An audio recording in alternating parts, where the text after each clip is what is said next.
Imagine lying on a stone slab, the sound of drums echoing in the background. The shaman, with wild eyes, leans over you, brandishing a crude, sharpened tool. Your head is pounding, thoughts racing, and you're told this ancient ritual will release the demons within.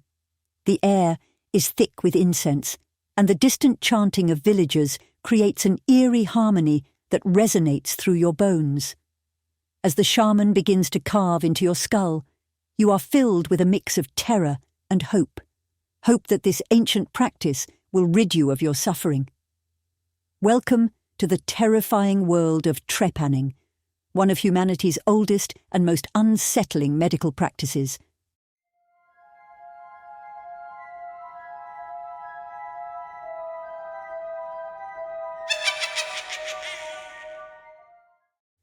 But what drove our ancestors to such extreme measures? Trepanning or trephination is the process of drilling or scraping a hole into the human skull. This macabre practice dates back to the Stone Age, with evidence of trepanned skulls found in Neolithic sites across Europe, Africa, and the Americas. It was believed to cure a myriad of ailments, from epilepsy to migraines, and even to release malevolent spirits thought to cause madness. In this journey through time, we'll explore why ancient cultures resorted to such gruesome methods, the beliefs that underpinned this practice, and the chilling tales of those who endured it. Trepanning is one of the oldest known surgical procedures, with archaeological evidence suggesting its practice over 7,000 years ago. Skulls from the Neolithic period show clear signs of deliberate perforation, often with indications of healing, which implies that many patients survived the procedure. The widespread occurrence of trepanned skulls, discovered in Europe, Africa, Asia, and the Americas, demonstrates that this practice was not isolated to one region or culture, but was a global phenomenon. The reasons behind trepanning were as varied as the cultures that practiced it. In many cases, it was believed to cure neurological and psychological disorders by allowing evil spirits to escape from the head. This notion was rooted in the ancient belief that ailments like epilepsy, migraines, and mental illnesses were caused by supernatural forces trapped within the skull. By creating an opening, healers aimed to release these forces, thereby alleviating the patient's suffering. The procedure was also used to treat physical head injuries, where removing bone fragments or relieving pressure was thought to prevent further damage. The origins of trepanning can be traced back to prehistoric times, with some of the earliest known examples found in regions like France and Peru. These ancient societies had no written language. So much of what we understand about their medical practices comes from the physical evidence left behind. Trepanned skulls from these periods often show signs of healing, indicating that the individuals survived the procedure long enough for bone regeneration to occur, which is a remarkable testament to the rudimentary yet effective surgical techniques of the time. Early beliefs surrounding trepanning were deeply intertwined with spiritual and religious practices. Many ancient cultures believed that mental illnesses and other neurological conditions were caused by malevolent spirits or supernatural entities inhabiting the body. Trepanning was seen as a way to release these entities, thus curing the individual. This belief was not limited to one area. It spanned across continents and cultures, highlighting a common thread in human attempts to understand and treat psychological disorders. From the shamans of prehistoric Europe to the healers of ancient Peru, the practice of trepanning served as both a medical treatment and a spiritual ritual. In addition to its spiritual and psychological applications, trepanning was also employed for more straightforward medical reasons. Traumatic head injuries, such as fractures or concussions, were often treated with trepanning. The procedure was believed to relieve pressure on the brain by removing shattered bone fragments and allowing blood and other fluids to drain. This pragmatic approach to head injuries shows a surprisingly advanced understanding of cranial anatomy and the effects of intracranial pressure for ancient cultures. Religious and societal factors also played significant roles in the practice of trepanning.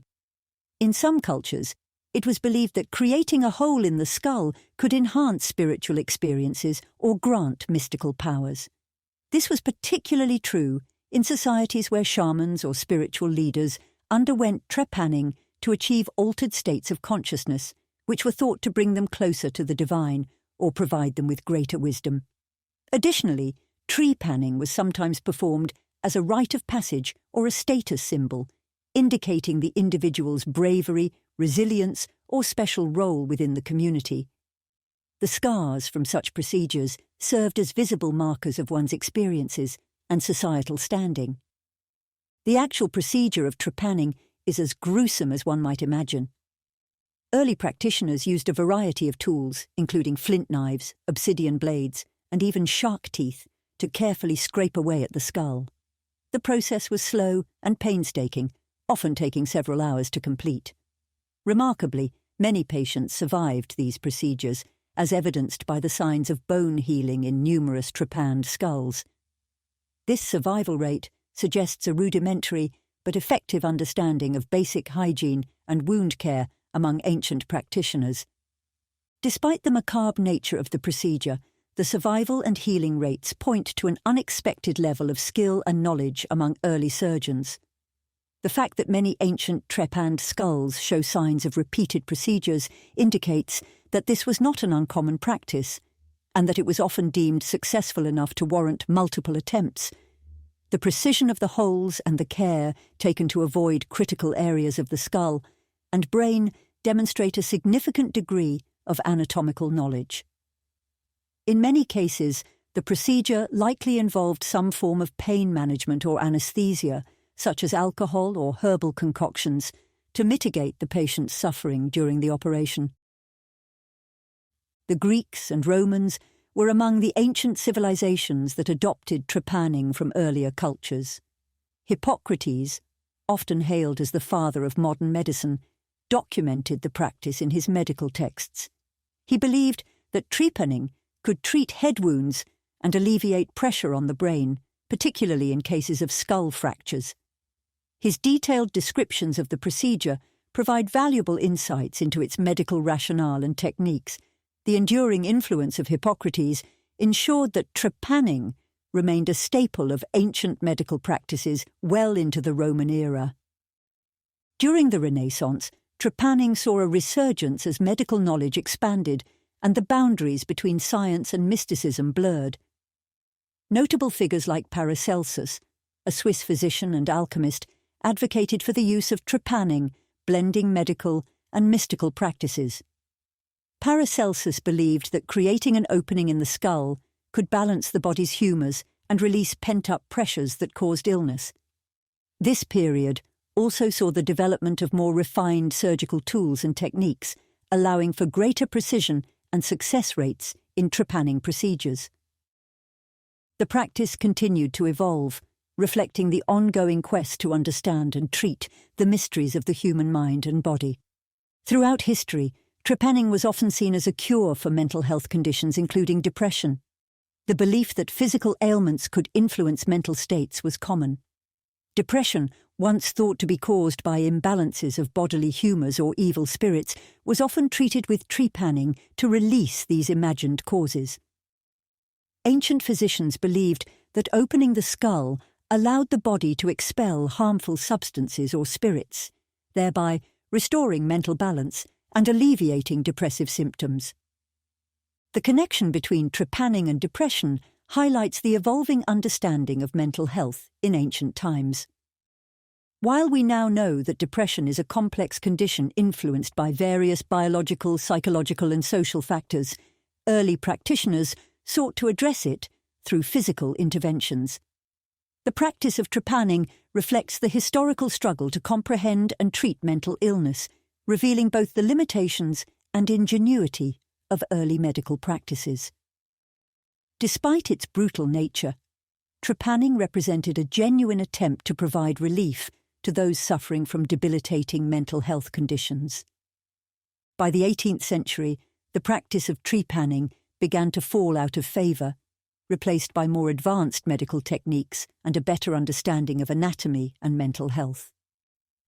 The rise of scientific medicine, along with the development of safer and more effective treatments, rendered trepanning largely obsolete. However, it never entirely disappeared. In fact, in some remote areas and among certain fringe groups, trepanning is still practiced today, albeit with modern tools and a renewed focus on altered states of consciousness rather than medical necessity. The decline of trepanning also coincided with a broader shift in medical paradigms. As the scientific method gained prominence, empirical evidence and rigorous experimentation became the foundation of medical practice. The mystical and spiritual explanations for disease and mental illness that had justified trepanning gave way to more rational and evidence-based approaches. This transition marked the beginning of modern medicine, where the focus shifted from supernatural causes to biological and physiological explanations. Yet, the persistence of trepanning in certain cultures and subcultures underscores the enduring human fascination with the mysteries of the mind and the desire to explore unconventional paths to healing and enlightenment. One of the most unsettling accounts of trepanning comes from the pre-Columbian Andes. The Incas performed trepanning with remarkable precision, and their patients had an astonishing survival rate compared to European practices of the same period. The skulls found in Peru show multiple trepanations on the same individual, suggesting that some people underwent the procedure more than once. The Incas used sophisticated techniques such as carefully cutting and scraping the skull, which minimized the risk of infection and other complications. In the 20th century, trepanning saw a bizarre resurgence among certain countercultural groups. Proponents like Amanda Fielding, a British artist and scientist, famously filmed her own self-trepanation in the 1970s, claiming it enhanced her cognitive functions and creativity. Fielding's film, Heartbeat in the Brain, documents her self-trepanation procedure, which she performed using a dentist's drill. This modern twist on an ancient practice adds another layer of intrigue to its already fascinating history. Fielding's advocacy for trepanning reflects a broader interest in exploring alternative methods of achieving altered states of consciousness and enhanced mental performance. Another intriguing story involves the African Bantu people, who practiced trepanning as part of their traditional medicine. They believed that drilling a hole in the skull could cure headaches, epilepsy, and mental disorders. The Bantu used specialized tools, such as metal knives and chisels, to perform the procedure. Despite the lack of modern medical knowledge, their methods were surprisingly effective, and many patients survived the operation. This cultural persistence of trepanning highlights its significance in various societies and its perceived benefits despite the inherent risks. As we peel back the layers of history, trepanning stands out as a testament to humanity's relentless pursuit of healing and understanding, no matter how gruesome the methods. The eerie echoes of this ancient practice remind us that the line between medicine and mysticism has always been blurred. Trepanning's enduring presence across cultures and eras underscores the universal human desire to alleviate suffering and unlock the secrets of the mind. The story of trepanning is a chilling reminder of the lengths to which our ancestors went in their quest for health and spiritual clarity. From the shamans of prehistoric Europe to the countercultural explorers of the 20th century, trepanning has fascinated and horrified in equal measure. Its practice, though largely obsolete today, still captures the imagination, serving as a poignant symbol of humanity's enduring struggle with the mysteries of the brain and mental health. So the next time you feel a headache coming on, be thankful for modern medicine and remember the brave souls who endured the drill in search of relief. The history of trepanning is a testament to the resilience of the human spirit and the relentless drive to push the boundaries of knowledge and healing. Stay tuned for more spine-chilling tales from the annals of ancient medicine. Who knows what other dark and mysterious cures lie hidden in the shadows of history?